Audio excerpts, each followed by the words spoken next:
السلام عليكم ورحمة الله وبركاته. Начнем إن شاء الله. بسم الله الحمد لله نحمده ونستعينه ونستغفره ونعوذ بالله من شرور أنفسنا ومن سيئات أعمالنا. من يهده الله فلا مضل له ومن يضلل فلا هادي له وأشهد أن لا إله إلا الله وحده لا شريك له وأشهد أن محمدا عبده ورسوله. Так, сестры, иншалла, начнем.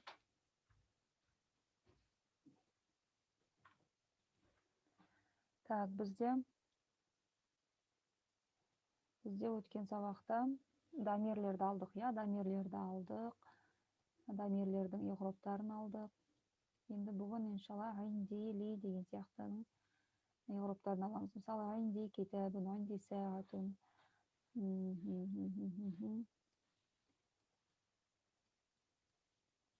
Мысалы,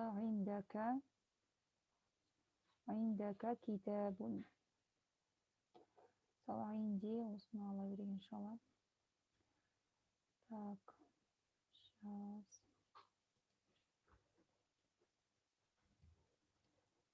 Иғроптарын теориясын біз өткен сабақта алдық. Қазір иншалла иғроптарын алып кетейік. Мысалы, өткен сабақта біздер яул мутакаллим қосылған иғропты алдық. Ғинди китабун деген сөйлем болсын. Бұл сөйлем, сестры, бұл сөйлем. Бұл қандай сөйлем? Бұл хабары алдыға шыққан сөйлем. Біз онлайн сабақтарымызда айттық, что хабар кей жағдайларда муптаданың алдына шыға алады. Қандай жағдайларда? Егер хабар, сестры, шибухул джумля болса, хабар бірнеше жағдайларда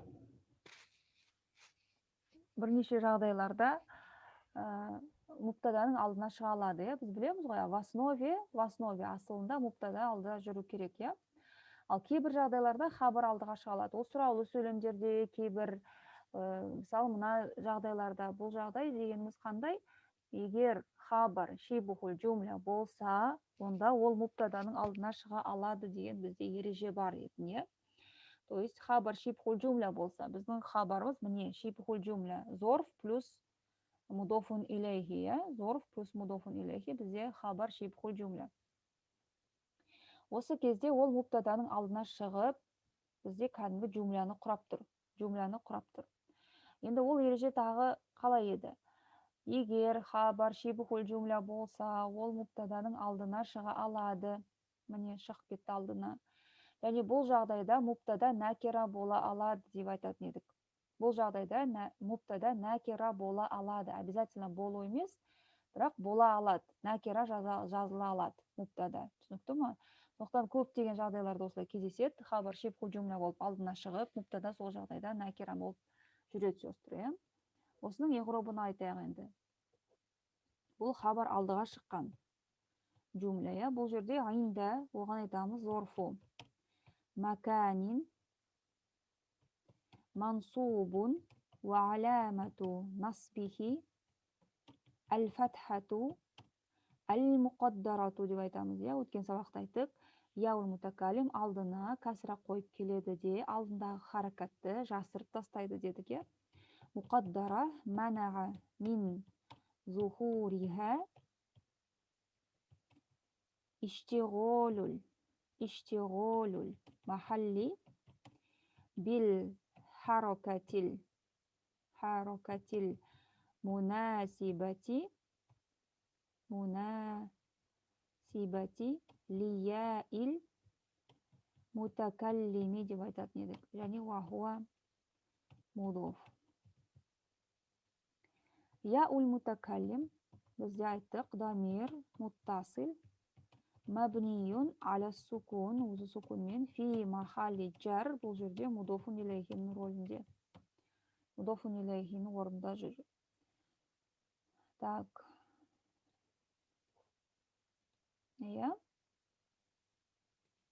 Мудофун илейхи. Вашибухул джумля инди фи махалли роф, алдыға шыққан хабарды не дейміз? Хабарун муқаддамун деп айтамыз. Хабар муқаддам.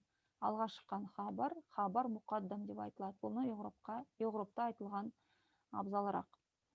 Дали китабун, бұл жерде муптада, және артқа кеткен муптаданы muakhar деп айтады. Mubtada muakhar marfuun wa alamatu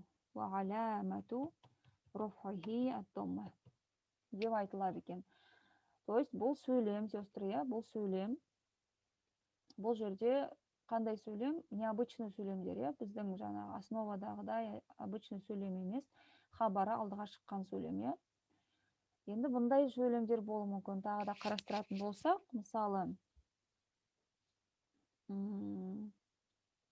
Холидун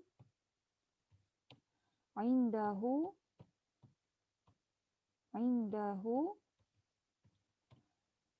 мысалы сайяратун. Холид, онда не бар дейді? Машина бар дейді. Енді қарасақ, индаху сайяратун деген тағы да біздің мына жумлямыз. Бұл қандай жумля? Жумляның ішіне кірген жумля, сестры. Бір жумляның ішіне екінші жумля кірген екен.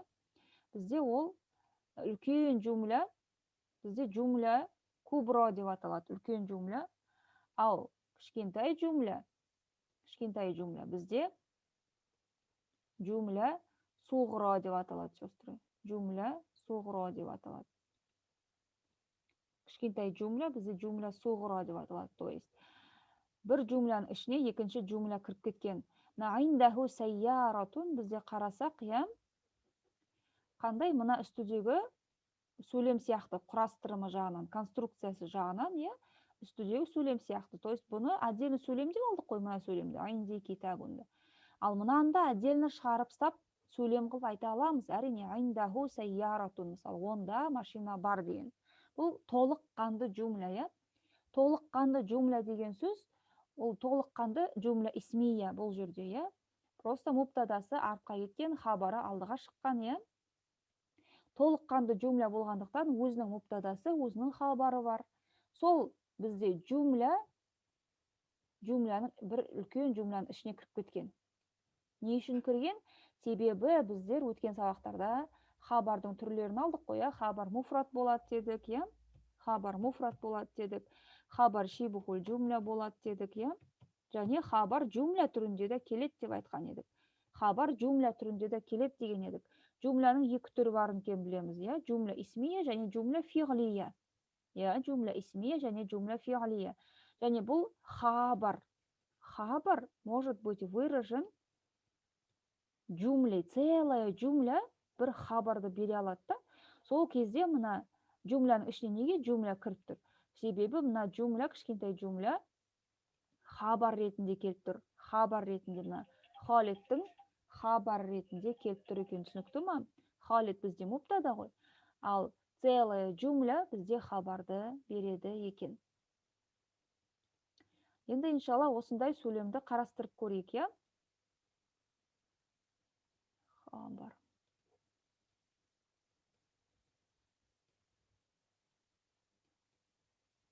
Мына сөйлемді иғрабын қарастырып көрейік,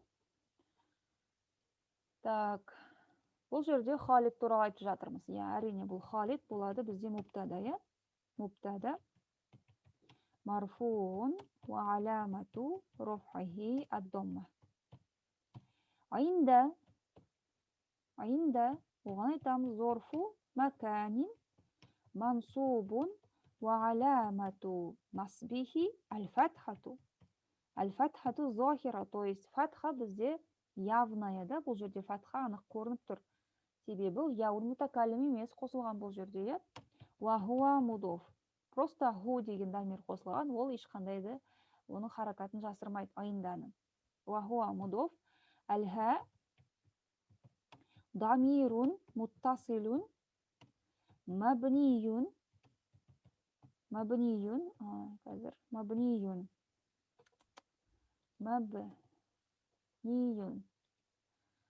аля домми фи махалли жар мудофун илейхи. Фи махалли жар мудофун илейхи болады, солай ғой. Енді вашибухул жумля. Индаху деген нәрсе фи махалли роф хабар муқаддам. Хабар муқаддам болады, Кішкентай жумляның, ішіндегі кішкентай жумляның хабар ғой. Содан хабар мұқаддам болады. Ол Халидтің хабары емес, сестра, иә. Сайяратун бұл жерде мубтада. Кішкентай жумляны қарастырып кеттік уже, иә. Мубтада марфуғун ва аламату рафхихи ад-дамма. Және вал жумлатул исмияту деп айтамыз, иә. Вал жумлатул исмияту, иә. Индаху сайяратун фи махалли роф хабар болады екен. Фи махалли роф хабар болады екен. То есть бұл жерде жумляның ішіне жумля дедік. Неге біздер индахуды Халидтің хабар деп алмаймыз, мысалы, иә? Кейбіреулер мысалы сөйтіп шатастырады. Біз не дедік? Егер жалпы мубтада, біз айттық қой, жумля исмияда ең басты мүшелері мубтада және хабар. Сол мубтада және хабарды қалдыратын болсақ, бізде сөйлем бұзылмауы тиіс. Сөйлем толық ойы аяқталған, дұрыс құрастырылған болуы тиісті. Сондықтан бізде мынаны мубтада, мынаны хабар деп алатын болсақ, осы Халидтің хабары деп тек қана индахуды алатын болсақ, біздер мубтада мен хабарды қалдыра аламыз дедік, иә. Егер қалдыратын болсақ, Халидун индаху. Бізде ой аяқталып тұр ма? Халидун индаху. Индахуды мынаның хабары, Халидтің хабары деп алсақ, просто өзін, иә, шибхул жумляны просто хабар деп айта аламыз ба? Жоқ. Неге Халидун индаху? Халид онда. Онда не бар? Непонятно, иә. Сондықтан бұл индаху деген мынаның хабары, сестра. Сайяратунның хабары. Хабар мұқаддам дедік. Алдыға шыққан хабар. Мубтаданың алдына шыққан хабар, иә. Және екеуі қосылып жумляны беріп тұр ғой. Сол жумля болып, мынаның хабары уже бола алады. Халидтің хабары бола алады. Соны шатастырмаймыз, сестра. Соны шатастырмаймыз. Өткен сабақта бізде маға деген болатын, иә, мысалы. Маға. Ол нәрсе бізде неде? Жаңағы Аишату мағаға заужуха деген сөйлем болатын, иә. Аишату мағаға заужуха. Аиша онымен бірге оның күйеуі. Жаңағы конструкция, дәл сол конструкция, сестра, мына жумля, мынау кішкентай жумля суғра, а мынау жумля кубра, целый, толық бәрі бізде жумля кубра деп аталады. Енді мына жумля суғра, мына жумля кубраға мубтадасына не болып тұр?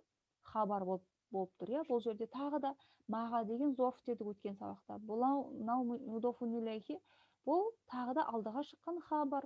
Мына заужудың алдына шыққан хабар болып табылады. Қазір соның еғробын қарастырайық, иншалла. Әртүрлі сөздер болғанмен негізі конструкциялары ұқсас болып келеді. Осы бір конструкцияны как формула ретінде жаттап алсақ, иншалла, біздер әрқандай сөйлемдерді де осылай тани білетін боламыз. Как формула сияқты ғой. Иә, как формула сияқты орнында әртүрлі сөздер бар. Аишату бізде мубтада марфуғун ва аламату рафхихи ад-дамма. Маға, оған не дейміз? Зорф, иә, ол макан мансубун ва аламату насбихи аль-фатхату. Ва хуа мудоф дейміз, иә. Ха дамирун муттасилун мабниюн аля сукун, иә, арты соңғысы не? Алиф, иә. Алиф ешқандай харакатты қабылдай алмайды. Фи махалли жар мудофун илейхидің орнында маға. Сосын вашибухул жумля бізде. Вашибухул жумля маға фи махалли роф хабар мұқаддам. Сонда заужу. Ал заужу не дейміз? Мубтада муаххар марфуғун ва аламату рафхихи ад-дамма ва хуа мудоф. Просто ва хуа мудоф деп конструкция идофаға кіріп кеткен. Оның күйеуі деп, иә. Ва хуа мудоф. Ха тағы да бұл жерде мудофун. Дамирун муттасилун مبني على السكون في محل جر مضاف إليه деп айтамыз. تكلم مضاف إليه деп айтылмайды, مبني сөздерге. сосын والجملة الاسمية معها زوجها في محل رفع خبر لعائشة. عائشаға бізде ол хабар болып келеді. Бұл түсінікті ма? Осындай конструкциядағы сөйлемдер болуы мүмкін сөздер. Барлығын конструкциясы ұқсас бір-біріне, тек сөздер ішінде әртүрлі. Оған байланысты әртүрлі сөйлемдер айтуға болады. Мысалы, ар-раджулу байтуху кабирун. Мысалы, мужчина, оның үйі үлкен деген сияқты. Бұл байтуху кабирун. Бұл жерде уже қандай жумля, просто жумля, сосын тағы ескеретін нәрсе, мына кішкентай жумля болып келген жумля бар ғой. Жумля суғыра деп аталатын, хабар болып келетін жумля, мына жерде. Мынау мубтада ғой, Бұл кәдімгі жумля болғандықтан, ол жумляның ішінде хабары алдыға шыққан ба, как обычный жумля ма, ол уже без разницы, әртүрлі болуы мүмкін. Мысалы, ар-раджулу байтуху кабирун деген уақытта, ар-раджулу мубтада, байту деген тағы да мубтада болады да. Ва хуа мудоф, ха ул ғаиб мудофун илейхи, кабирун оның хабары, кішкентай байтудың хабары. Сол екеуі қосылып жумля береді. Мынау мубтада, мынау хабар. Екеуі жумля ғой, байтуху кабирун. Сол бізде уже ар-раджулге хабар болады да, жумля құрап. Түсінікті ма? То есть жумляның ішіндегі жумля не обязательно, чтобы жаңағы кішкентай жумляда мубтадасы алдыға шыққан болатын, не обязательно. Әртүрлі болуы мүмкін. Мысалы, ар-раджулу байтуху кабирун деген сияқты мәселе. Мысалы, тағы да қандай сөйлемдер айтуға болады.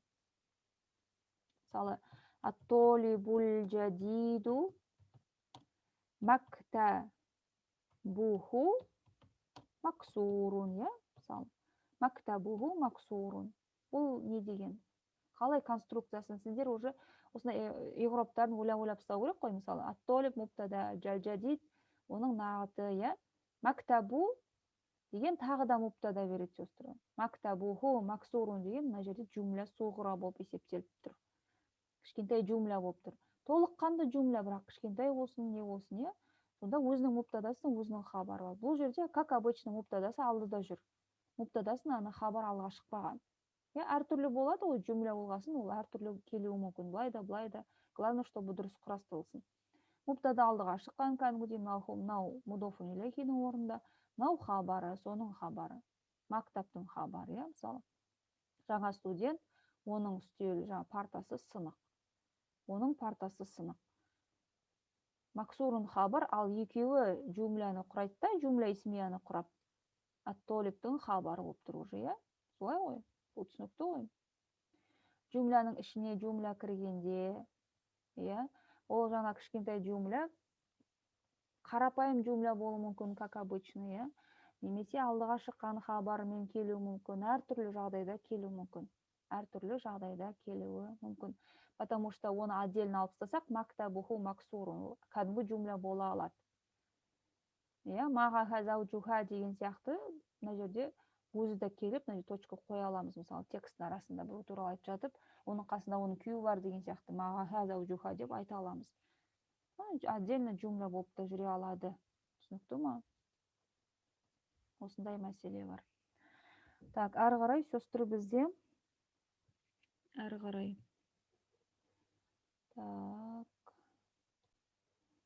Так, продолжим, иншалла. Бізде енді асмаул хомсаны айтып кетейік. Әл-асмаул хомса деген бізде. Әл-асмаул хомса деген бізде не бар? Группа слов бар, Әл-асмаул хомса деген группа слов бар, Бір топтастырған, осындай бір топты айтып, топтастырып кеткен. Әл-асмаул хомса. Топтастырылған. Ол қандай сөздер? Ол әбун, ахун, зу, фәмун, хамун деген сөздер, осы сөздер кей жағдайларда асмаул хомса болады, сестры. Кей жағдайларда, не всегда.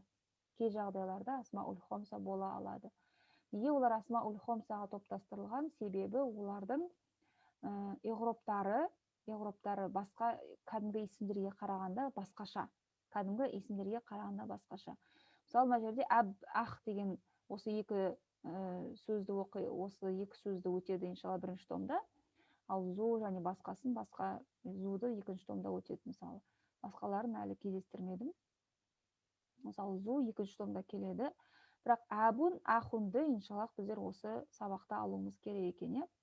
Абун ахун дегеннің асылы, сестры, вообще араб тілінде исім сөздер, сестры, кемінде 3 әріптен тұруы керек деп айтады асылында. Енді абун негізі абауын болған, баяғыда абауын болған. Абауын. Асылы, ал ахун ахоуын болған. Ахоуын болған.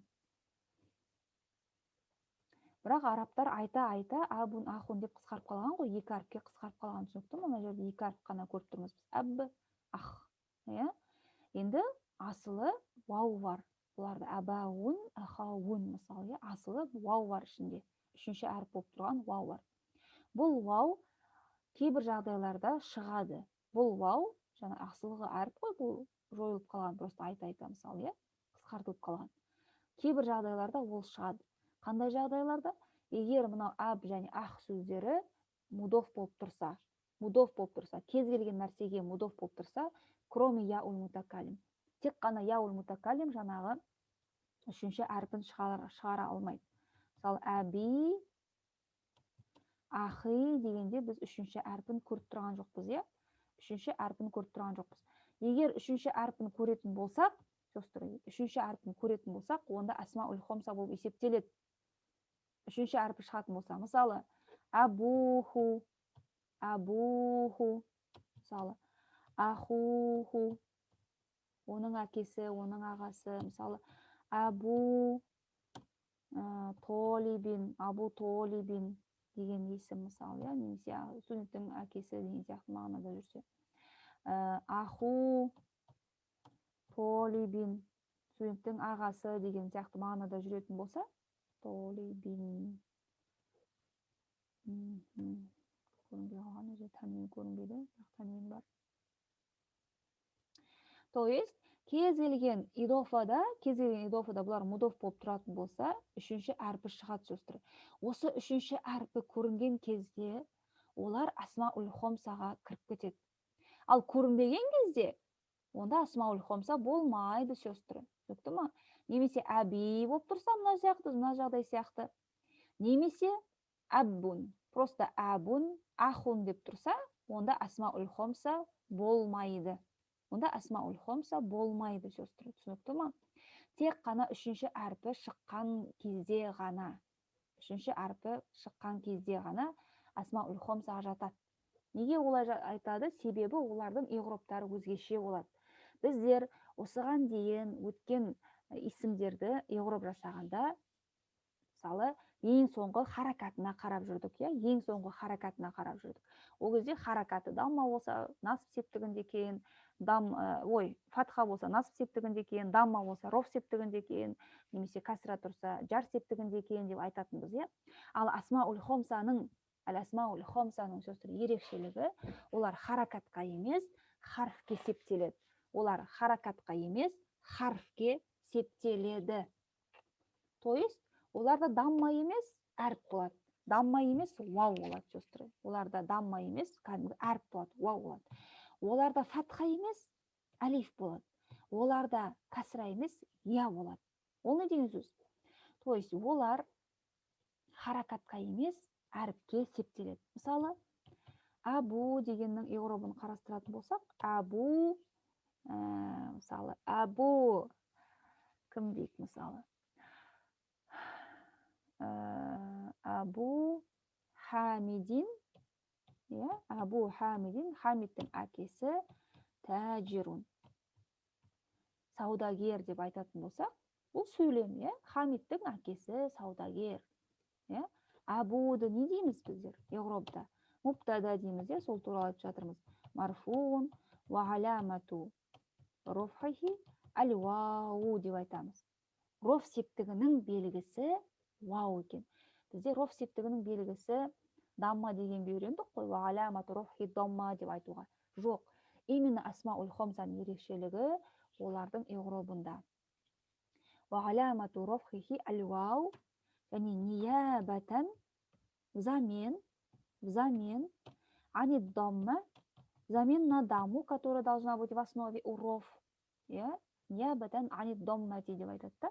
Ниябатан анид даммати, дамманың орнына осы бізде вау жүр деп та.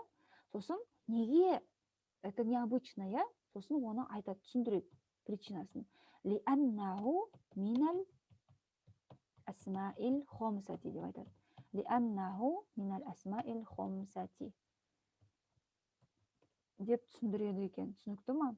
Вахуа мудоф, әрине бұлар дамирлер немесе идофада ғой, енді бұлар абу хамидин. Вахуа мудоф деп айтылады. Вахуа мудоф. Мудоф.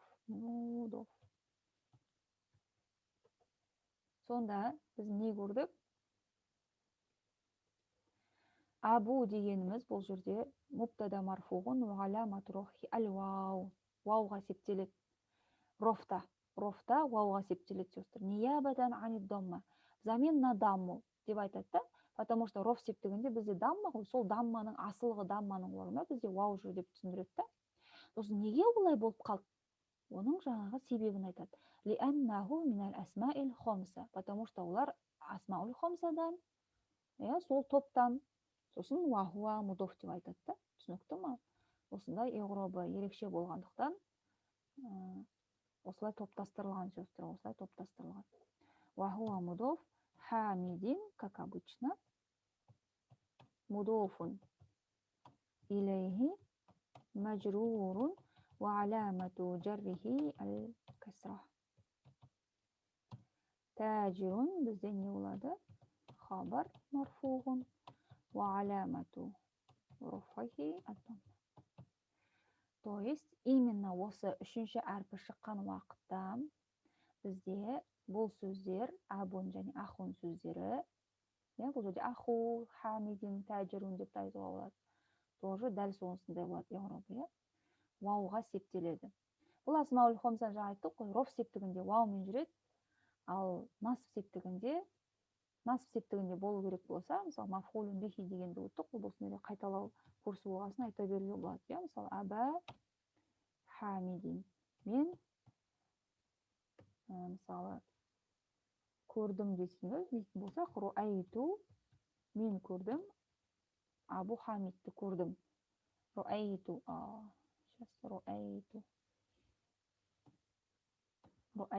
аба хамидин айтамыз. Неге? Себебі аба деген сөз уже мафғулун бихидің орнында болып кетіп тұр. Мафғулун бихи деген сөз онлайн өткенде иншаллах айтылды. То есть бұл жерде не? Бұл жерде айтпаймыз қазір мафғулун бихи туралы, иғроб туралы жалпы.